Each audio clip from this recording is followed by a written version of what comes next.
dumplings pero low carb tsaka high protein. Try natin, pare. Ang napili kong karne ay baboy. Pwede kayo magmanok, pwede kayo magbaka, kahit ano. Sibuyas, bawang. Kahit ano naman yung palaman nito. Toyo, paminta. Parang lumang spring onions yan. Pwede na yan. Sesame oil. Pag natimplahan natin, tikman nyo.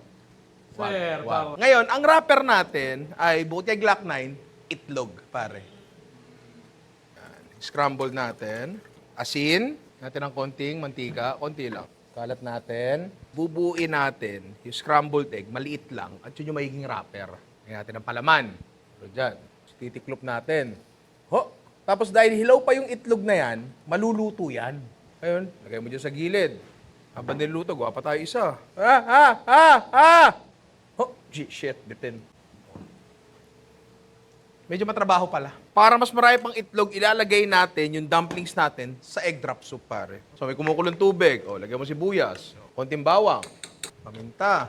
Gusto yung maglagay ng luya, mas maganda i-grater para di nyo makagat-kagat. Dapat talaga yan, chicken broth. Pero ang gagamitin namin ay Knorr, chicken powder, pare. Yan. Patis. Itlog pa rin. Yan. Nalagay mo lang dyan, tapos hahaluin mo dahan-dahan. Tapos, cornstarch and water mixture, pampalapot lang. Inaan nyo yung apoy. Ilagay natin isa-isa yan. Ay, grabing gains yan, sir. Yun, no? Uy, grabe siya. Sino ang grabe? Siya. Spring onion sa taas. Ay, tapos sesame oil. Ay, wow! Yan, pare, ang the perfect bite. Puputok yung mga muscle ko,